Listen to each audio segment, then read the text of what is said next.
Bonsoir à tous. Après l'annonce de ma candidature en janvier dernier et toutes celles qui l'ont suivi, des rapprochements ont eu lieu. Des accords entre candidats ont été scellés mais n'auront pas tenu face aux pressions de toutes sortes. L'heure est aujourd'hui venue d'éclairer la famille du football et l'opinion publique sur ma position définitive par rapport à des marchandages qu'on a voulu qualifier de consensus de Edenrock. Dans un premier temps, j'ai rencontré Louis Lamotte, Saer Seck et Mbaye Diouf Dia afin qu'on puisse travailler sur un programme commun. Plusieurs réunions se sont tenues avec l'idée d'opérer un changement à la tête de la Fédération sénégalaise de football.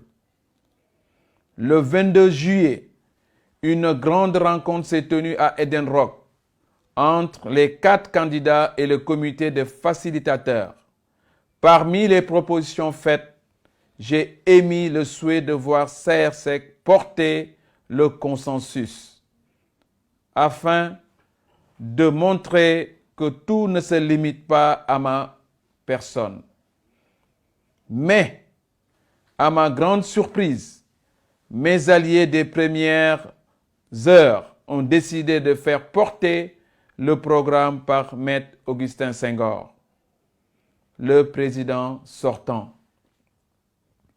Après entretien avec le comité des facilitateurs, je leur ai demandé de me laisser consulter ma base car ce consensus et ses contours prenaient des allures qui ne répondaient pas au renouveau du football sénégalais.